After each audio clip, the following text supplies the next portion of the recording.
বন্ধুরা, অন্ধকার রাতে একা মেয়ে দেখে এই অটো চালক যা করলো তা দেখলে আপনার চোখে জল চলে আসবে। দেখুন, রাত তখন অনেক গভীর, আর এই মেয়েটি নির্জন রাস্তা দিয়ে একা হেঁটে বাড়ি ফিরছে। হঠাৎ পেছন থেকে একটি অটো এসে তার পাশে ব্রেক কষল। মেয়েটি ভয়ে কুঁকড়ে গেল। অটো ড্রাইভার তাকে বলল, বোন, এত রাতে একা কোথায় যাচ্ছ? এই রাস্তাটা মোটেও নিরাপদ নয়, গাড়িতে উঠো, আমি পৌঁছে দিচ্ছি। মেয়েটি হাত নাড়িয়ে আতঙ্কিত সুরে বলল, না ভাই, আমি চলে যেতে পারবো, আপনি যান। ড্রাইভার ভাইটি তখন গাড়ি থেকে নেমে এসে অভয় দিয়ে বলল, ভয় পেও না বোন, আমি তোমার ভাইয়ের মতো। ওই দেখো, ওইদিকে মদের আড্ডা বসেছে, একা যাওয়া তোমার জন্য বিপজ্জনক হবে। আর ভাইয়ের মতো এই পরম মমতা দেখে মেয়েটি শেষমেশ গাড়িতে উঠে বসলো। অটো চলতে শুরু করলো। ড্রাইভার ভাইটি এক হাতে গাড়ি চালাচ্ছে আর অন্য হাতে বারবার লুকিং গ্লাসটা ঠিক করছে, যেন আয়নায় মেয়েটিকে দেখা যায়।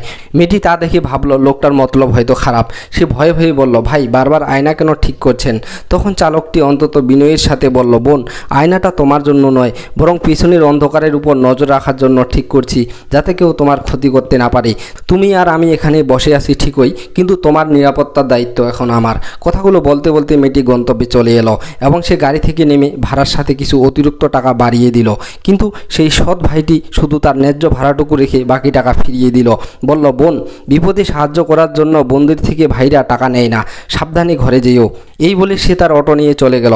বন্ধুরা, আজকের সমাজে এমন মানুষ খুবই কম আছে যারা অন্যের বোনকে নিজের বোনের মতো আগলে রাখে। যদি মনে করেন এই অটো চালক ভাইটির মতো মানসিকতা প্রতিটি পুরুষের থাকা উচিত, তবে ভিডিওটি একটি শেয়ার করুন এবং কমেন্টে সম্মান লিখে জানান। আপনার একটি শেয়ার হয়তো অন্য কেউ সচেতন করবে।